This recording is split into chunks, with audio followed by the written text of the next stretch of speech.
मेरठ पहुंचा था बमबाज गुड्डू, हाथ में था रुपयों से भरा बैग। सीसीटीवी फुटेज आने के बाद हुआ बड़ा खुलासा। उमेश पाल हत्याकांड को अंजाम देने के बाद प्रयागराज का बमबाज मेरठ में कुछ दिनों तक छिपा हुआ था। यह खुलासा सीसीटीवी फुटेज आने के बाद हुआ है। एसटीएफ के हाथों गिरफ्तार अखलाक के घर गुड्डू मुस्लिम पैसे देने आया था।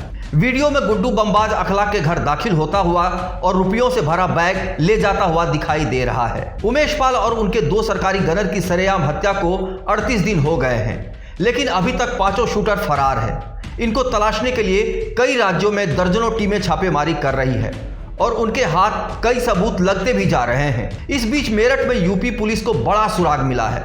इससे पता चलता है कि हत्यारे कई दिनों तक यूपी में घूमते रहे।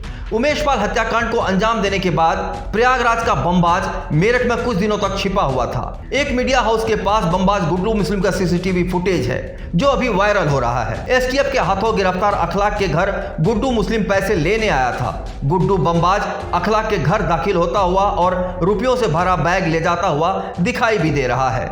गुड्डू मुस्लिम ने मेरठ से पैसे उठाए थे और दिल्ली में माफिया अतीक अहमद के तीसरे नंबर के बेटे असद तक ये पैसे पहुंचाए थे। अतीक का बेटा असद दिल्ली के निजामुद्दीन इलाके में कई दिन तक छिपा हुआ था। बताया जा रहा है कि अखलाक की बेटी से असद की शादी भी होने वाली थी, लेकिन शादी से पहले ही असद ने उमेश पाल की सरेआम हत्या कर दी। एसटीएफ ने कुछ दिन पहले माफिया अतीक अहमद के रिश्तेदार अखलाक अहमद को गिरफ्तार किया था। पुलिस के अनुसार 2005 में बसपा विधायक राजू पाल की हत्या के मुख्य गवाह उमेश पाल के शूटरों को अखलाक ने फंडिंग की थी। उमेश पाल की हत्या में माफिया अतीक अहमद के बहनोई अखलाक अहमद की अहम भूमिका थी। गिरफ्तार करने से पहले अखलाक अहमद से पुलिस ने कई बार पूछताछ की थी। पुलिस को पहले ही शक था कि बदमाश वारदात को अंजाम देने के बाद मेरठ आए थे। इसी आशंका के मद्देनजर अतीक का रिश्तेदार अखलाक पुलिस के रडार पर था। पुख्ता इनपुट मिलने के बाद एसटीएफ मेरठ ने शनिवार की रात अखलाक को उठा लिया था। 24 फरवरी को उमेश पाल और उनके 2 सुरक्षा कर्मियों की बदमाशों ने गोली मारकर और बम मारकर हत्या कर दी थी। उमेश पाल विधायक राजू पाल की मौत के मामले में गवाह थे। 24 फरवरी को उमेश गाड़ी से उतर रहे थे। उसी दौरान बदमाशों ने उन पर फायरिंग की और हत्या कर दी। इस दौरान उमेश के साथ 2 सरकारी गनर की भी मौत हो गई थी। 38 दिन बीतने के बाद भी अभी तक पुलिस उमेश पाल के 5 हत्यारों को पकड़ नहीं पाई है। इनाम की रकम बढ़ाई गई, लेकिन अभी तक शूटर नहीं मिले हैं।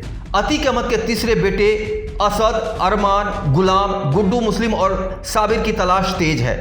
यूपी पुलिस की 2 दर्जन टीमें कई राज्यों में शूटरों की तलाश में भटक रही है।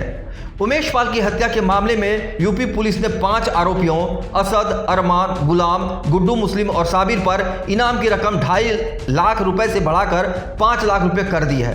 पुलिस और एसटीएफ दिन रात छापेमारी के बाद भी शूटरों तक नहीं पहुंच पा रही है। यूपी पुलिस अभी तक अतीक अहमद की फरार पत्नी शाइस्ता को भी नहीं पकड़ पाई है।